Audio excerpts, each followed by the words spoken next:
Hello అండి, welcome to Siri spicy foods. ఈరోజు అయితే అటుకుల పోహాని ఎలా ప్రిపేర్ చేసుకోవాలో మీతో షేర్ చేస్తున్నాను. మనకి సేమ్ బేకరీ స్టైల్లో అదే ఫ్లేవర్లో రావాలంటే ఈ విధంగా ట్రై చేసుకోవాలి.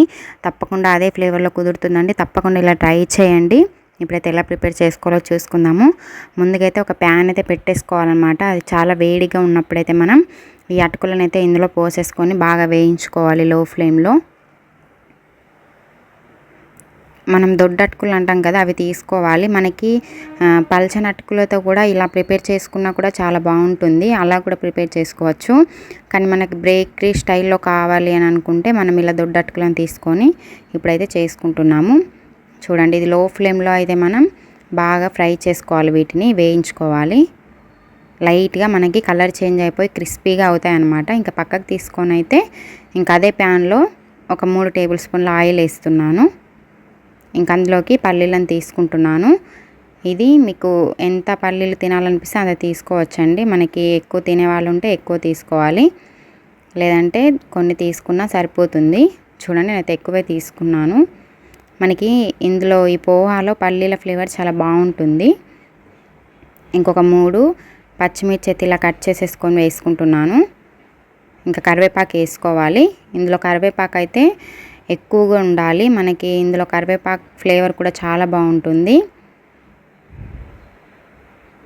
చూడండి, ఇవి లైట్గా ఫ్రై అయిపోతే ఇదంతా మనం పోపుని అస్సలు మాడనివ్వద్దు. మనకి అదొకటి చూసుకోవాలి. మనం లో ఫ్లేమ్లో అన్ని టకటక వేసేసుకోవాలి తొందరగా. మనం ఫస్ట్ రెడీ పెట్టుకొని మనం పోపుకి సిద్ధం చేసుకోవాలన్నమాట. మనకి అస్సలు మాడకూడదు ఇది.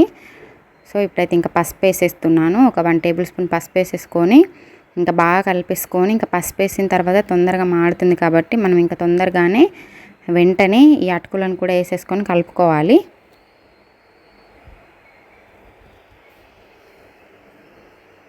ఇంక ఇప్పుడైతే ఇదంతా పోపు అంతా అటుకులకు పట్టేలాగా బాగా కలిపేసుకోవాలి. మనం ఇలా ప్రిపేర్ చేసుకొని ఇంట్లో స్నాక్స్ టైంలో కూడా ఇలా ప్రిపేర్ చేసుకొని తింటే చాలా ఈజీగా తినేస్తామండి. మనకి ఎంత తింటున్నామో కూడా అర్థం కానంతగా తినేస్తాము. చాలా బాగుంటుంది టేస్ట్. మనం టీవీ ముందు కూర్చొని అలా తింటుంటే. చూడండి, ఇంకా టేస్ట్ సాల్ట్ కూడా వేసేసుకొని ఒకసారి కలిపేసుకోవాలి. ఒక 1/2 టేబుల్ స్పూన్ కారపొడి కూడా వేస్తున్నాను.